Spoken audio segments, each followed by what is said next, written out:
ഭരണഘടനയുടെ 1-ാം ക്ലോസിൽ എന്താ എഴുതി വെച്ചിരിക്കുന്നത്? ഒരു കഥ കേട്ടിട്ട് കുറച്ച് നാളായി, നല്ല മൂട് പറവച്ച. ഭരണഘടനയുടെ പ്രയാമ്പിൾസ്, അതിലെ ഫസ്റ്റ് പ്രയാമ്പിളില് അത് ഉണ്ടെങ്കിൽ എടുത്ത് നമുക്ക് നോക്കാം. മുഴുവൻ കള്ള ലക്ഷണം, എന്നിട്ട് വേഷം കണ്ടില്ലേ?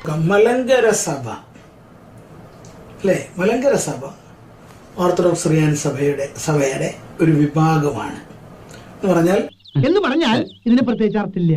എന്താ പ്രത്യേകിച്ച് അർത്ഥമില്ലാത്ത അർത്ഥം പറയണ? ഇന്നത്തെ ഭാഷയിൽ പറഞ്ഞാൽ ഓറിയന്റൽ ഓർത്തഡോക്സ് സഭകളിലെ ഒന്നാണ് മലങ്കര സഭ. ഏതു നേരത്താണാവോ, ഏതു നേരം കെട്ട നേരത്താണാവോ ആ കോളെടുക്കാൻ തോന്നിയത്? ഇന്നത്തെ ഭാഷയിൽ പറഞ്ഞാൽ ഓറിയന്റൽ ഓർത്തഡോക്സ് സഭകളിലെ ഒന്നാണ് മലങ്കര സഭ. വേണമെങ്കിൽ കുറച്ച് ഇലാബറേറ്റ് ആയിട്ട് പറയാം. ഓറിയന്റൽ ഓർത്തഡോക്സ് സഭയുടെ അധ്യക്ഷന്മാരെ പാത്രിയർക്കീസ്മാരെന്ന് വിളിക്കുന്നു. വിശ്വസിച്ചേ പറ്റൂ, ഈ അസുഖത്തിന്റെ മെഡിക്കൽ നെയിം പോളിസൈത്തീമിയ റുബ്രാവീര എന്നാണ്. ഇതാണ് 34-ൽ വിവക്ഷിച്ചത്.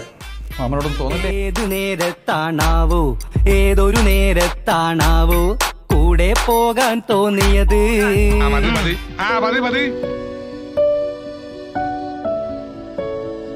മലയാളികൾക്ക് പരിചയമായ സഭാതർക്കം അല്ലെങ്കിൽ കേരളത്തിലെ മെത്രാൻ കക്ഷി ബാവ കക്ഷി തർക്കം 100 വർഷമാകുന്ന തർക്കമാണ്.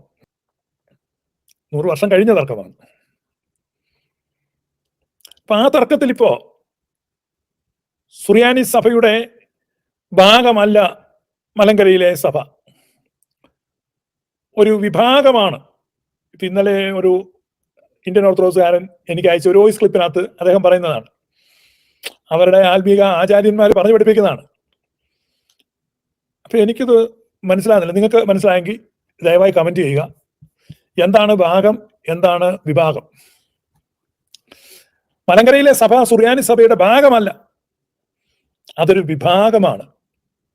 ഇത് ആവർത്തിച്ച് ഈ ഇന്ത്യൻ ഓർത്തഡോക്സുകാർ അവരുടെ അനുയായികളെ പറഞ്ഞു പഠിപ്പിക്കുന്നു.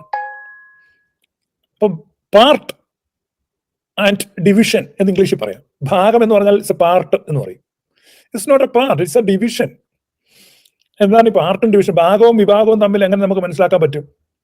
നിങ്ങളൊരു കേക്ക് മേടിക്കുക, ആ കേക്കിന്റെ ഒരു ഭാഗം എന്ന് പറഞ്ഞു കഴിഞ്ഞാൽ ഒരു മൂലയിലൊരു മുന്തിരിങ്ങ ഇരിക്കുന്നുണ്ട്, അത് കേക്കിന്റെ ഒരു ഭാഗമാണ്. അവിടെ നിങ്ങൾ ആ കേക്കിനെ 8 കഷ്ണമായിട്ട് മുറിച്ചു കഴിഞ്ഞിട്ട് ആ മുന്തിരിങ്ങ ഇരിക്കുന്ന ഭാഗം മാറ്റി കഴിയുമ്പോൾ അത് ആ കേക്കിലെ ഒരു വിഭാഗമാണ്. കാരണം വിഭജിക്കപ്പെട്ട ഭാഗം, വിഘടിക്കപ്പെട്ട ഭാഗം എന്നാണ് വിഭാഗം എന്ന് നമുക്ക് മനസ്സിലാക്കാം. എന്ന് പറഞ്ഞാൽ ഒരു വ്യക്തമായിട്ട് അതിനെ മാറ്റി നിർത്താൻ പറ്റും, തിരിച്ചറിയാൻ പറ്റും, വേർതിരിക്കാൻ പറ്റും, അത്രേ ഉള്ളൂ. അല്ലാതെ അതൊരിക്കലും ഈ കേക്കിന്റെ ഒരു ഭാഗം മുറിച്ചു മാറ്റുന്നത് കൊണ്ട് അത് കേക്കിന്റെ ഭാഗം അല്ലാതെ വരുന്നില്ല. നിങ്ങൾക്ക് മനസ്സിലായോ? അതായത് ഒരു കേക്ക് മേടിച്ചു വെച്ചു, അത് മുറിച്ചു, ആ ഒരു കഷ്ണം നിങ്ങൾ എടുത്തു കഴിഞ്ഞിട്ട് നിങ്ങൾ അത് തിന്നിട്ട് പറയാണ്, ഞാൻ തിന്നുന്നത് കേക്കല്ല, കേക്കിന്റെ ഒരു ഭാഗമല്ല, ഇത് കേക്കിന്റെ ഒരു വിഭാഗമാണ് ഇപ്പോൾ ഇരിക്കുന്നത്. ഇപ്പൊ സുറിയാനി സഭയുടെ ഭാഗം ആയിരുന്നു മലങ്കരയിലെ സഭ, ഇപ്പൊ അത് വിഭാഗമാണ്. പക്ഷെ ഇതിപ്പം നമ്മൾ കഴിക്കുന്ന കേക്ക് എങ്ങനെയാണ്? ആ കേക്കിന്റെ അതേ ടേസ്റ്റ് ആണ്, അതേ നിറമാണ്, അതേ ഘടകങ്ങളാണ് അതിലുള്ളത്, കണ്ടൻസ് എല്ലാം സെയിം ആണ്. അപ്പൊ വിഭാഗം എന്ന വാക്ക് അല്ലെങ്കിൽ ആ പ്രയോഗം നമുക്ക് വളരെ പരിചിതമാണ്. ഡിവിഷൻ, ഇപ്പം നമ്മളൊരു കമ്പനിക്ക് divisions, marketing division, sales division, അല്ലെങ്കിൽ HR ഡിവിഷൻ എന്നൊക്കെ പറയാണ്. ഹ്യൂമൻ റിസോഴ്സസ്, അല്ലെങ്കിൽ marketing, sales, maintenance division, service division. ഇപ്പം നമ്മളിപ്പോൾ ഒരു കാർ ഡീലറിന്റെ സർവീസ് ഡിവിഷൻ, സർവീസിന്റെ ഡിവിഷൻ ഉണ്ട് അവിടെ. ഇന്ത്യൻ ആർമി നമ്മൾ എടുത്തു കഴിഞ്ഞാൽ ഇന്ത്യൻ ആർമിക്ക് ഡിവിഷൻ എന്ന് പറഞ്ഞു കഴിഞ്ഞാൽ ഒരു വലിയ വിഭാഗമാണ്. അപ്പൊ ആ ഡിവിഷൻ പറയുകയാണ്, ഞങ്ങൾ ആർമിയുടെ ഭാഗമല്ല, ഇതൊരു ഡിവിഷനാണ്. ഒരു ലെഫ്റ്റനന്റ് ജനറലിന്റെ നേതൃത്വത്തിൽ ഡിവിഷൻസ് കാണും. ഒരു 15,000-20,000 പേര് മിലിറ്ററി ഒക്കെ അവിടെ കാണും. അതുപോലെ തന്നെ ആർമിയിൽ നമ്മൾ ഇൻഫൻട്രി ഡിവിഷൻ എന്ന് പറഞ്ഞു കഴിഞ്ഞാൽ കാലാൾപ്പടയാണ്. നമ്മൾ കാലാളുകൾ ആണ്, ഫുഡ് സോൾജിയേഴ്സ് എന്ന് മലയാളത്തിൽ പറയും. പിന്നെ നമുക്ക് ആർമേഡ് ഡിവിഷൻ എന്ന് പറഞ്ഞു കഴിഞ്ഞാൽ ഈ ടാങ്കും കവചിത വാഹനങ്ങളും ഒക്കെ പോകുന്ന ഡിവിഷനാണ്. പിന്നെ മൗണ്ടൻ ഡിവിഷൻ ഉണ്ട്. മൗണ്ടൻ ഡിവിഷൻ എന്ന് പറഞ്ഞാൽ ഹൈ ആൾട്ടിറ്റ്യൂഡ് ട്രെയിനിങ് കിട്ടിയിട്ടുള്ള, ഈ ശ്വാസം പിടിക്കാനും ഉയർന്ന സ്ഥലങ്ങളിൽ ശ്വാസം കിട്ടാനൊക്കെ വളരെ ബുദ്ധിമുട്ടാണ്. അങ്ങനെയാണ് ലഡാക്ക് അങ്ങനെയൊക്കെയുള്ള സ്ഥലങ്ങളിലുള്ള മൗണ്ടൻ ഡിവിഷനാണ് അവിടെ നിൽക്കുന്നത്. അതുപോലെ ആർട്ടിലറി ഡിവിഷൻ ഉണ്ട്. വളരെ ശക്തമായ ആയുധങ്ങൾ ഉപയോഗിക്കുന്നത്.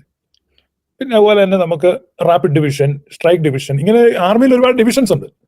അപ്പൊ ഈ ഡിവിഷൻസിലുള്ളവരെല്ലാം പറയുകയാണ് ഞങ്ങൾ ആർമിയുടെ ഭാഗമല്ല, ഞങ്ങളൊരു ഡിവിഷനാണ് എന്ന് പറഞ്ഞാൽ എത്രത്തോളം പരിഹാസ്യമായിരിക്കും. അപ്പോ ഈ ഇന്ത്യൻ ഓർത്തഡോക്സുകാർ അവകാശപ്പെടുന്നത് മലങ്കരയിലെ സഭ സുറിയാനി സഭയുടെ ഒരു ഡിവിഷനാണ് എന്നാണ്. മലങ്കര സഭ സുറിയാനി സഭയുടെ ഒരു ഡിവിഷൻ ആകുന്നത് കൊണ്ട് അത് സുറിയാനി സഭയുടെ ഭാഗം അല്ലാതെ ആകുന്നില്ല. അതിന്റെ യഥാർത്ഥ അർത്ഥത്തിൽ ഭാഗമായിരിക്കുന്ന ഒന്നിന് മാത്രമേ ഡിവിഷനായി മാറാൻ കഴിയുകയുള്ളൂ. ഭാഗം അല്ലെങ്കിൽ അതിന് ഡിവിഷൻ ആകാൻ കഴിയില്ല.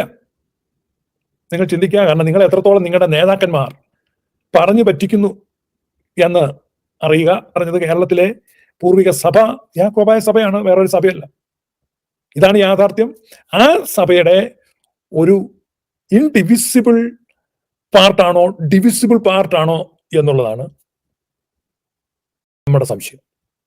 It was A divisible part. So നമുക്ക് മലങ്കര സഭയെ അതിൻ്റെതായ വ്യക്തിത്വത്തിലും നമുക്ക് തിരിച്ച് അറിയാൻ പറ്റുന്നു. പക്ഷെ സുറിയാനി സഭയുടെ ഭാഗമല്ലാതെ ആകുന്നില്ല. അപ്പൊ തിരിച്ചറിയാൻ പറ്റുന്ന ഒരു ഭാഗത്തെ, വേർതിരിക്കാൻ പറ്റുന്ന ഒരു ഭാഗത്തെയാണ് വിഭാഗം എന്ന് പറയുന്നത്. അല്ലാതെ ഇന്ത്യൻ ഓർത്തഡോക്സിലെ പണ്ഡിതന്മാർ പറയുന്ന പോലെ അതൊരു വിഭാഗമാണെന്ന് പറഞ്ഞാൽ അവരുടെ ഒരു വിജയാഹ്ലാദത്തിലുള്ള ഒരു ചിരിയുണ്ട്. എനിക്കിത് ഇതുവരെ മനസ്സിലാകുന്നില്ല. അതുകൊണ്ട് എന്നെ കേൾക്കുന്ന ഇന്ത്യൻ ഓർത്തഡോക്സിലെ പണ്ഡിത കുണ്ഡിത ശിരോമണികൾ, അതുപോലെ ഫേസ്ബുക്ക് കൂലി തൊഴിലാളികൾ, അവര് ഇതിന് വിശദീകരണം കൊടുക്കുക. നിങ്ങൾ ആദ്യം മനസ്സിലാക്കുക, നിങ്ങൾ വലിയൊരു അബദ്ധത്തിലാണ് പെട്ടിരിക്കുന്നത്. നമ്മുടെ ഫേസ്ബുക്കിലൊക്കെ ഒത്തിരി പോരാളികളുണ്ട്, അതുകൊണ്ടാണ്. അപ്പൊ അതുകൊണ്ട് നിങ്ങൾ നിങ്ങളുടെ പൈതൃകത്തെ, നിങ്ങളുടെ പാരമ്പര്യത്തെ, നിങ്ങളുടെ തനിമയെ, നിങ്ങളുടെ സ്വത്വത്തെ മനസ്സിലാക്കുക.